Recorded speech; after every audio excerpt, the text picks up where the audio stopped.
So today we're learning how to titrate. Woo!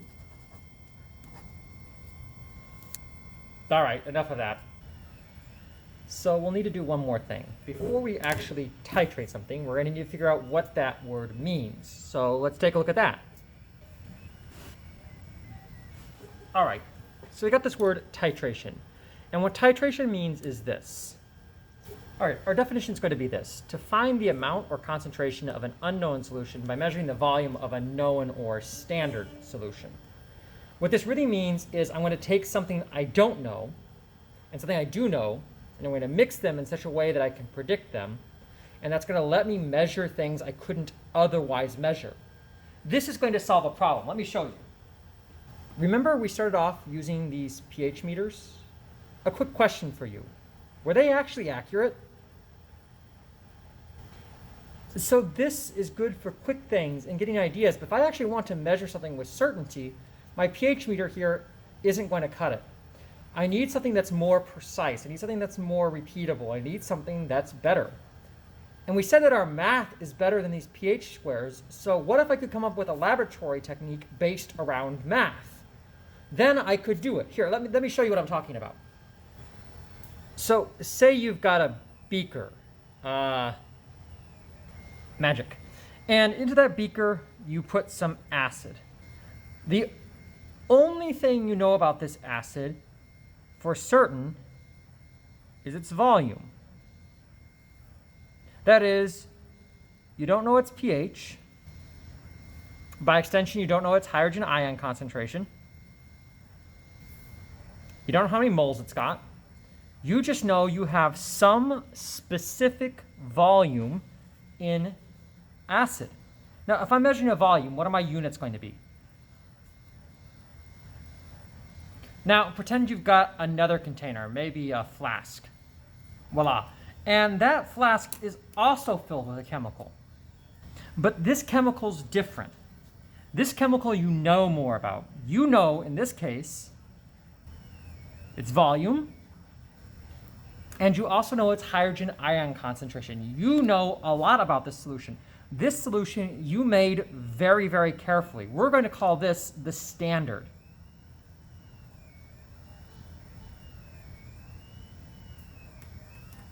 Which makes this other chemical we know less about the one we're trying to study, and we're going to call that the unknown.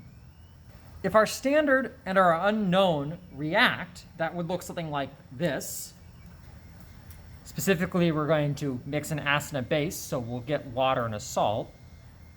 Then we can use stoichiometry to figure out how many moles of this got used up by the amount that we know. Because if we know the volume and the concentration, we can find another unit. What can we find here? So really, this is just a stoichiometry problem. That might sound scary to you, but honestly, it's not so bad. But we have one little problem. Before we can actually do this, we would need to know when we've used up all of the acid in here, when we've destroyed every single extra hydrogen atom, right? When we are making that switch from a pH of less than 7 to a pH of greater than 7. We would need a chemical that would indicate to us that change. Now, there are a class of those chemicals. They're very special. They're called indicators. And there's a lot of different ones, and we're going to use a particularly common one in our titrations. That chemical's name is phenolphthalein. Let me bring some in here. Okay, so this is phenolphthalein. You can see it's a relatively old container. If you actually see down here the word prescription, this was actually a medicine, and this would have been sold to a pharmacy a very long time ago.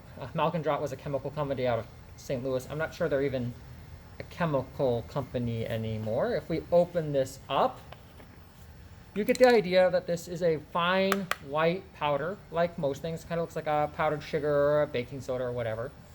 And this was sold for a couple of different reasons, but the most common thing is it was a laxative. And it was a very good chemical for that. Unfortunately, it is carcinogenic. So over time, exposure to this chemical would cause cancer. So it's not really used medically anymore.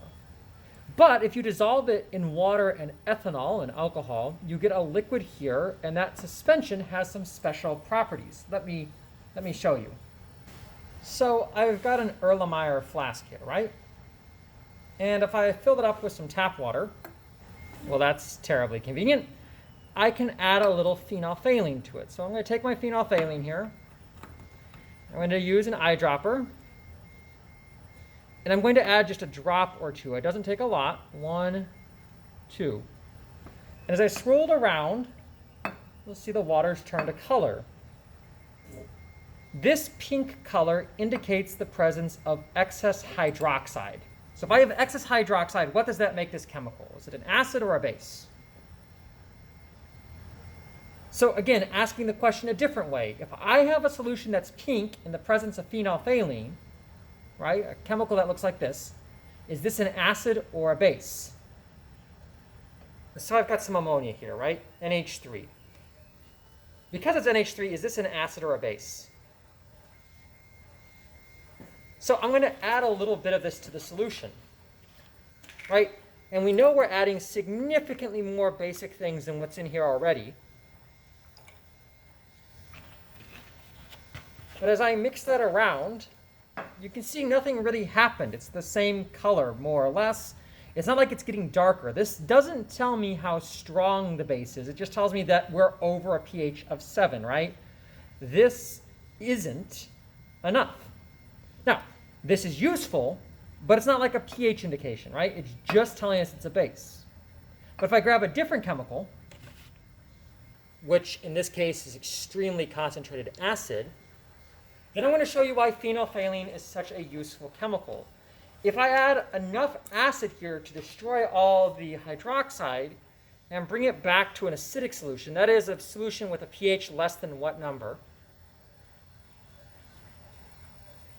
You can see the smoke there, right?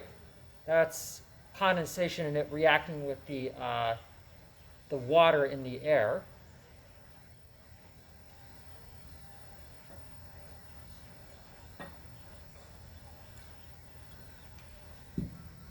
All right.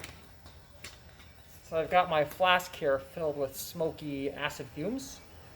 But if you look at the phenolphthalein in the bottom, it's no longer purple.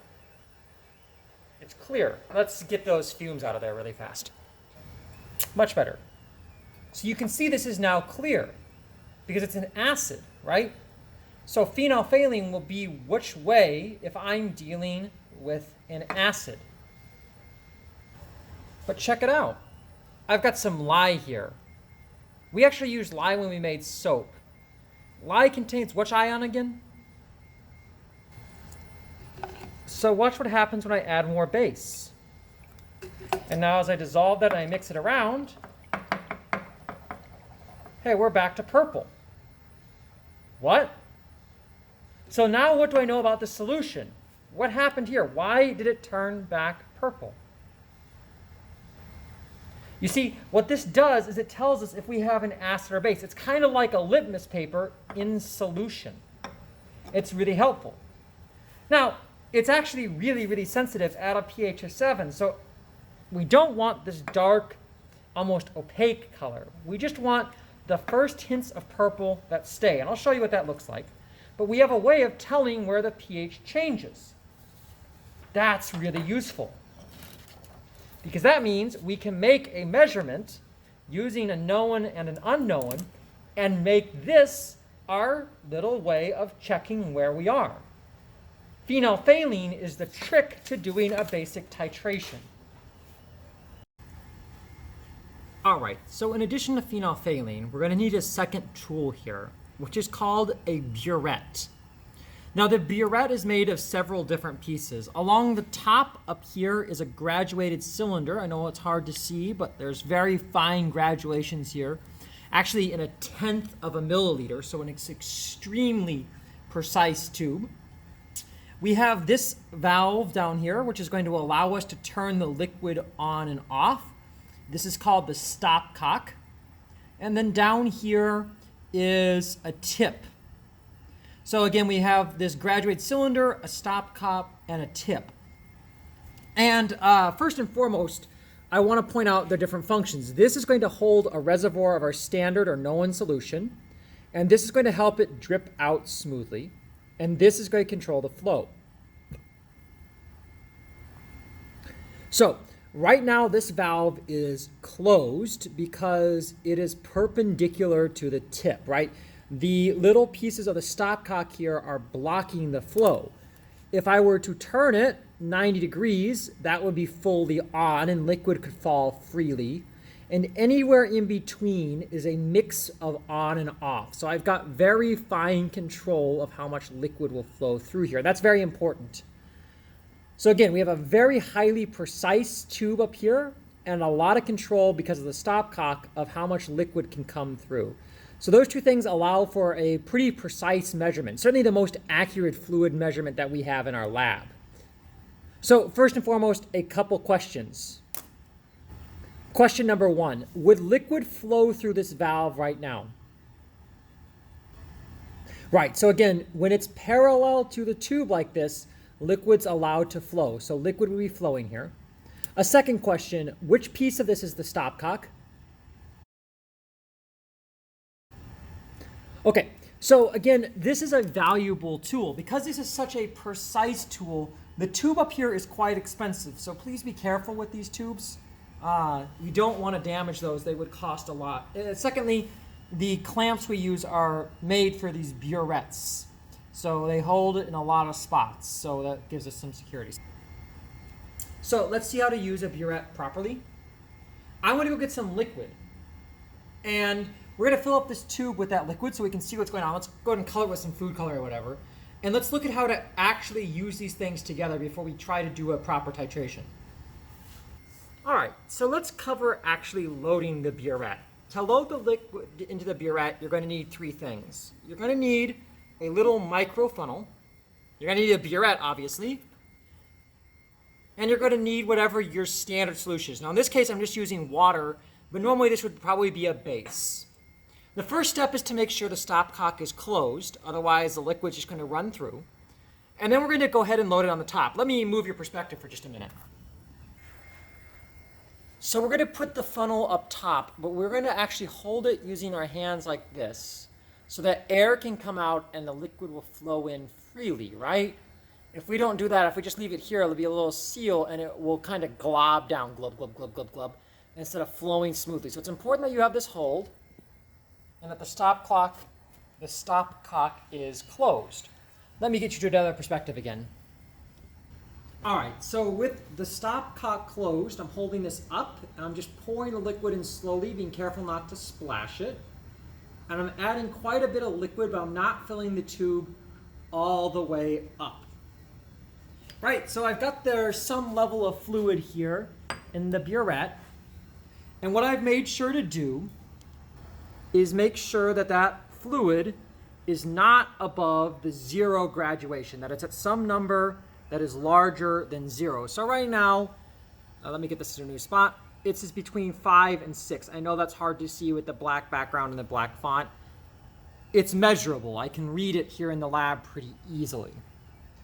So I would record that as my starting value. So I'm going to write down how much liquid I have in here as my starting value. And now let's talk about flow rate. What you don't want to do is just open the stopcock up and let a steady stream come out like this, right? That's not going to work. That's way too much liquid per second. So what we're going to do instead of doing that is we're going to set it up and we're going to open the stopcock part way, not all the way. And we're going to let it drip a couple drips per second, something like this. That's too slow. Right there, you see that? That steady drip. That's working well. Again, to show you where that stopcock is right now, it's about that position. It will be different based on the temperature and the density of the liquid and viscosity of liquid, but for water, it's working. You see, we're getting that milliliter or so per second, that steady drip. And again, what we're not interested in doing here is having a stream, right? This steady drip, that's good. That's bad. You see the difference? Again, you want individually seeable drips, and you can adjust it. So let's talk about common mistakes students make. One, sometimes if they're not paying attention, they'll start their burette here and they won't have anything down there to be analyzing against. They'll just be pouring it straight onto the table. You've got to make sure that you have a basin down here to analyze, because again, all this does is measure volume. If we're not measuring the volume going in, that's a problem. Sometimes students will put this stopcock too close to the Burette clip here. Let me move that up so you can see what's going on here. And so it makes it hard to turn the valve. So you want to set this up in a way where you have easy control of the stopcock at all times. There's one other mistake students can make here. Besides, doing this, that's wrong, right? Besides missing the container, and this one's not as obvious, and it will happen to someone every time.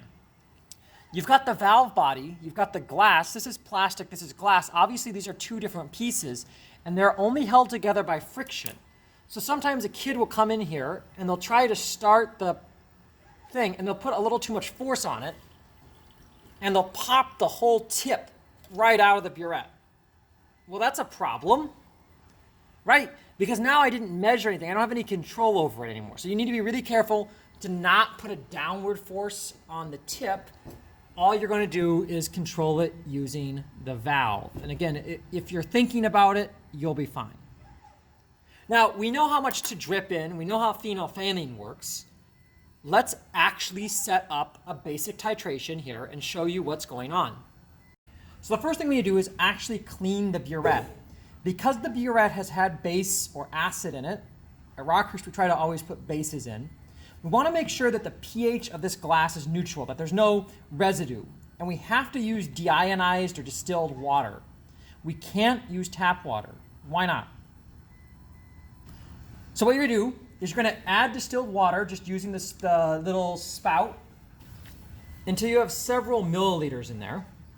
And what you're going to do is you're going to allow that distilled water to flush out by just draining the pipette through the stopcock. And what that's doing is it's dissolving any residual acids or bases up here in the graduation, as well as in the valve or the tip here. And we're making sure everything here is clean and good and pH neutral, because any residue there would mess up our results. So you're going to drain the whole thing, and that's going to take it a minute. And once all of the liquid in the burette has been drained, you're going to do this to the stopcock. What function does that serve? So now you're going to take this wash water and you're going to discard it.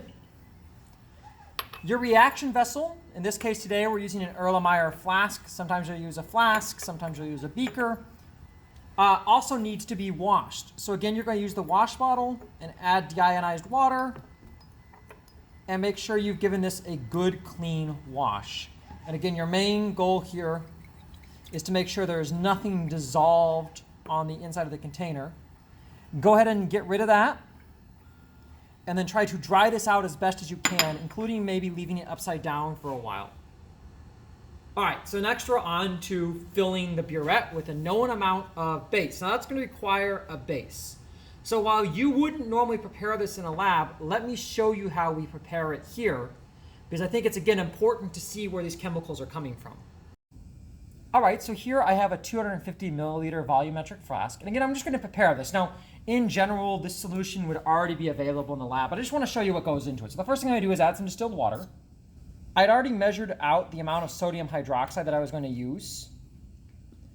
And I'm just making sure that all of it goes into solution. So I'm actually dissolving it here in the whey boat a little bit. And then to make sure all the powder goes in, I will actually wash the whey boat directly into the funnel, right? Make sure all of the hydroxide that I measured out makes it into solution.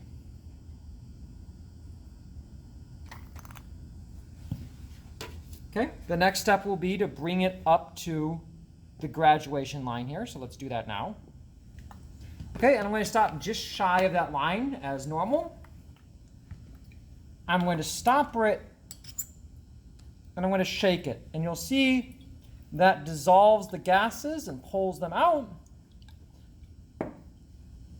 So why does this line get lower as I do that? So we've gotten most of the gases out now, right? So we're going to bring it up that last piece. And just like that, you can see the meniscus and the line are perfectly level, although from your level looking on, it's not going to look right. Let's get this to a different angle.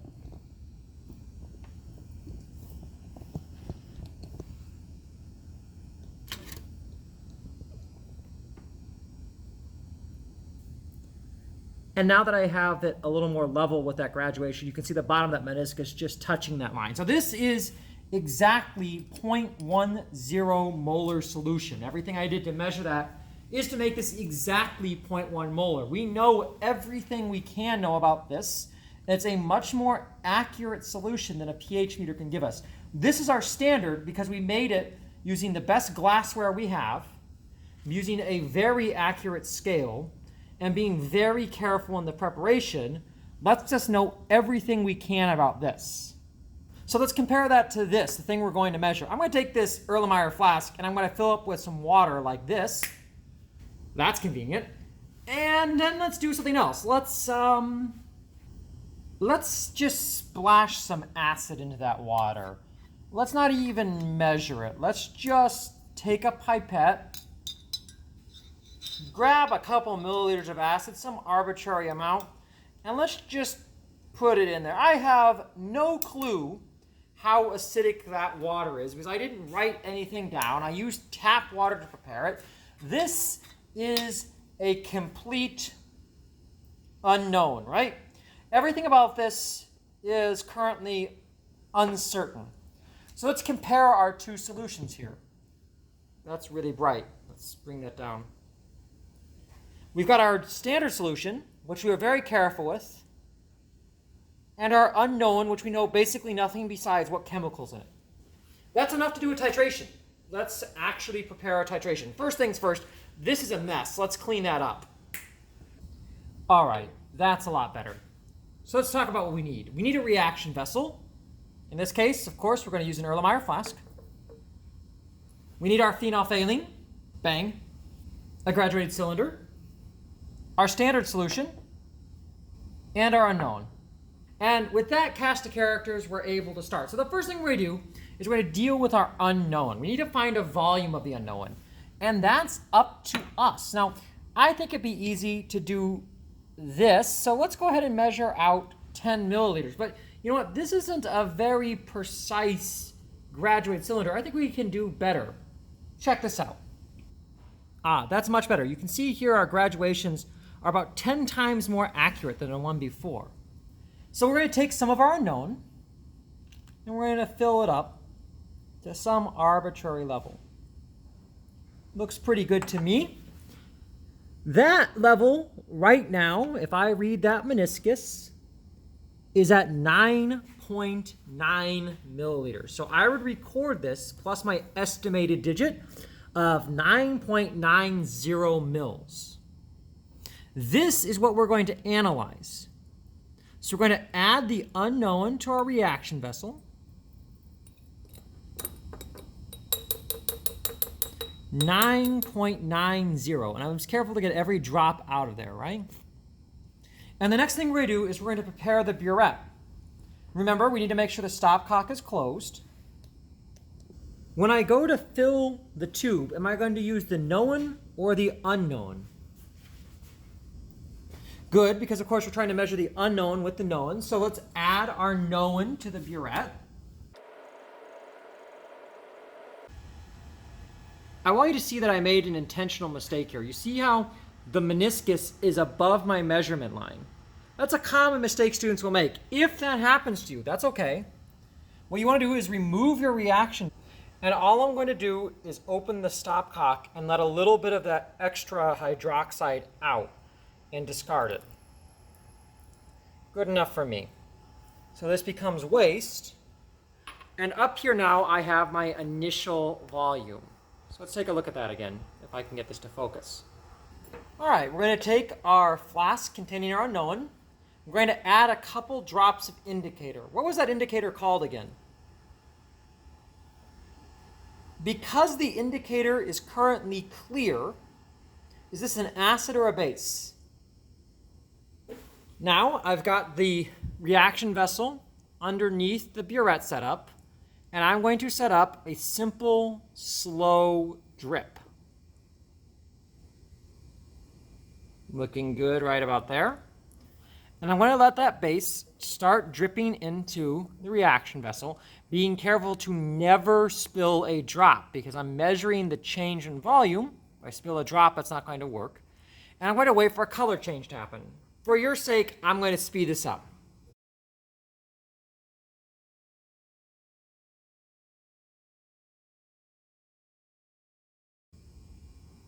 All right, this might be the first time you can see it. Now that the base is hitting, just for the slightest moment, you'll see a little hint of purple linger there. You see that? That means we're starting to get closer to that tipping point. So we got to start getting more careful now. You might have noticed in that time lapse, I sped up the process every so often. But now we're getting a little closer. I would say we're still 15 mils or so out, but I need to go back to this dripping. So back to speeding up for now.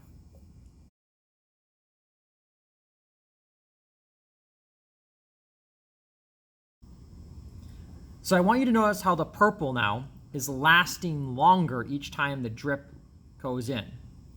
Now, of course, I'm being very careful that every time I add a new drop, that it's not missing the Erlenmeyer flask, because even one drop missed would mean I need to restart the experiment. That's the level of precision we're dealing with here. And now I've really slowed it down because as those purple drips start to last longer and longer, I know I'm getting closer and closer to that tipping point, and I can never go back. So I'm going to rotate this so you can see the liquid more clearly. You can see how long those little drops of purple are lasting now. Let's keep it going. We'll keep a time lapse here for a second.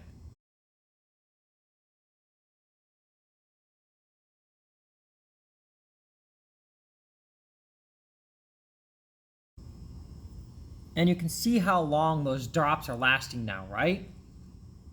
It almost seems like the purple's lasting between each drop. And when I spin it, there's still hints of purple in the water.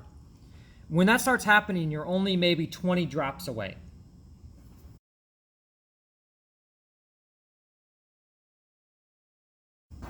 All right, here you can see that purple still disappears when I spin it, right? We're now to that very final point where when I add in a little bit of phenolphthalein, the purple sits there, lingers in solution, but then when I spin it, it goes away.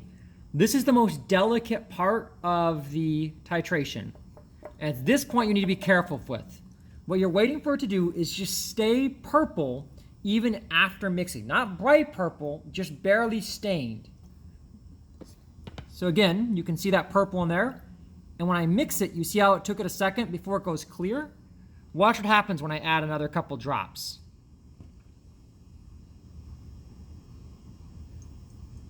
So that was a couple more drops, a mix, and it goes back clear. Add a couple more drops again.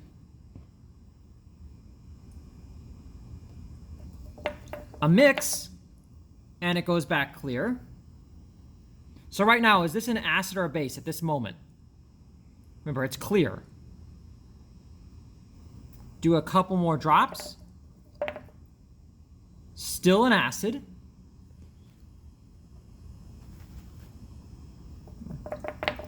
And now, you see how it holds that pink color, but goes back clear, right?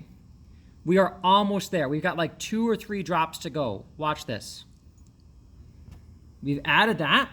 I mix it, and the pink color holds. You see that? Just ever so slightly pink. I can still see that pinkness even now. It looks like maybe 1 to 2 more drops would be the ideal amount.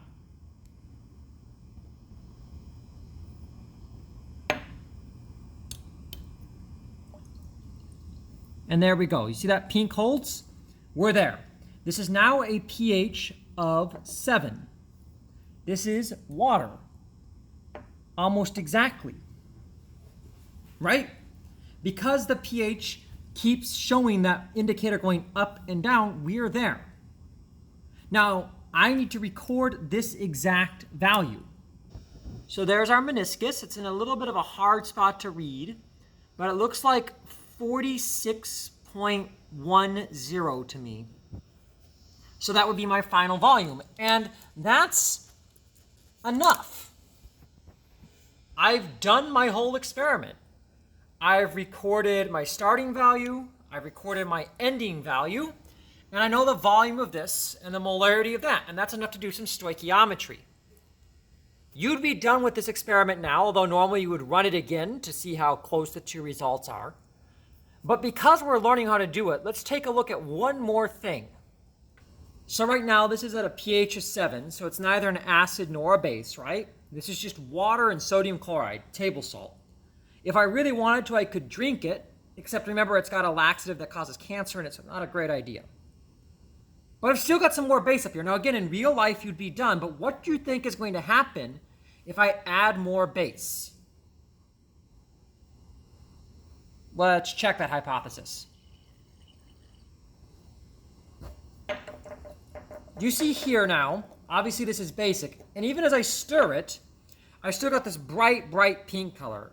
This has been over titrated. Now, I've only added an extra milliliter or so of base. I'm not that far from the right answer, but this would be far enough that you'd have to restart. The pH of this is already well high enough above 7 that the math is no longer to work.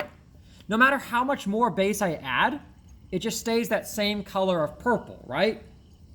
Once it stays this bright kind of magenta-y, pinky, fuchsia, whatever color purple that is, you've over-titrated and you need to restart. Now, of course, in our example here, we've titrated to the right amount. So again, the phenolphthalein doesn't tell you how concentrated it is. It just tells you that this is now a presence of what? An acid or a base. And because it's that thing, which thing does it have more of? Again, not to beat a dead horse, but I want to point out, this is currently basic. If I add a little bit of acid to it and mix it around, we're back to an acid. And I would need to add more base to this to bring it back, right? So the clear color is when we have an acid, the pink color is when we have a base. With this, you should have a basic understanding of how titrations work. What we're going to do for the rest of the time here is actually work on some titrations. But for now, you're done. So congratulations. Bye.